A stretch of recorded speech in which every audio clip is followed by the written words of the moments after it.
কিছু মানুষকে বোঝানোর ক্ষমতা আমাদের নেই, তাই নিজে থেকেই দূরে সরে যাওয়াটাই বুদ্ধিমানের কাজ। পৃথিবীতে সবচেয়ে নরম জিনিস হচ্ছে মানুষের মন। এটা ভাঙতে কোনো হাতুড়ির প্রয়োজন হয় না, শুধু মুখের কয়েকটি অবহেলিত ভাষাই যথেষ্ট। পৃথিবীতে সবচেয়ে আপন হলো মন।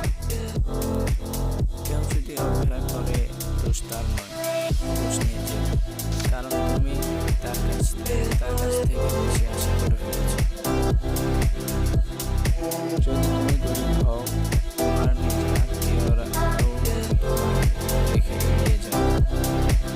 আর যদি তুমি হও, তাহলে তোমার সম্পর্কে আত্মীয়রাও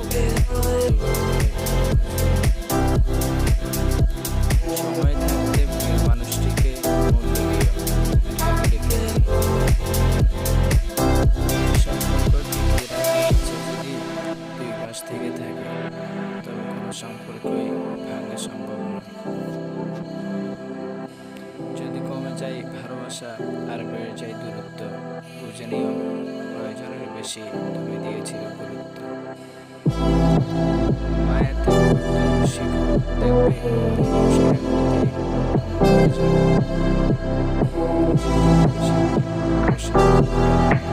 ভরে যাবে। এটাই দুনিয়ার নিজেকে এমন তৈরি করো যে তোমার ছেড়ে চলে গেছে, যে সে যেন তোমার জীবন থেকে আসে। এই সম্পর্কের জন্য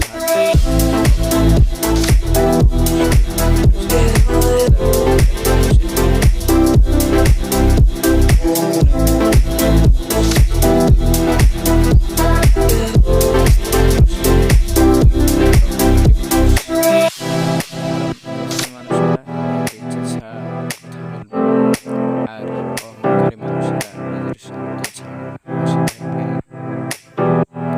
কিছু কিছু সম্পর্ক শেষ হয় না, একজন হয়তো অনেক বদলে যায়, কিন্তু অন্যজন সেই সম্পর্কের বোঝাটা বয়ে বেড়ায় সারা জীবন। কাউকে মরার জন্য বিষের প্রয়োজন হয় না, ছোট ছোট অবহেলায় গুলোই যথেষ্ট। গুরুত্ব তাকেই দিও যে তোমার মূল্যটা বুঝবে। ঠাট্টা ছলে যে তোমাকে মানুষের সামনে অপমান করে, তাকে বন্ধু বানিও না। প্রিয় মানুষের সাথে কথা না বলে থাকাটা সত্যিই খুব কষ্টকর। ধৈর্য মানুষকে উন্নত করে, রাগ মানুষকে ধ্বংস করে।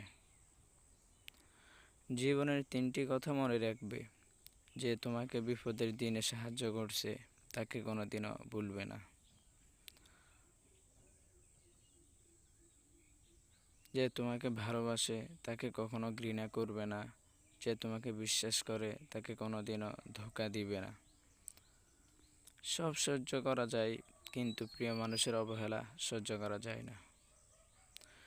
একতরফা ভালোবাসাগুলো এমনই হয়, একজন পাগলের মতো ভালোবাসে যায়, আর একজন পাগল ভেবে শুধু অবহেলা করে যায়। অনুভূতি, ভালোবাসা, মায়া এগুলো যত কম প্রকাশ করবেন, মানুষ আঘাত করার সুযোগ তত কম পাবে। কোনো অভিযোগ নেই, আর কখনো থাকবেও না। আছে কিছু অভিমান, যা কখনো বলবো না। সময়ের সাথে যদি কোনো সম্পর্ক নষ্ট হয়ে যায়, তাহলে বুঝে নিও সে সম্পর্কে ভালোবাসা নয়, প্রয়োজন ছিল।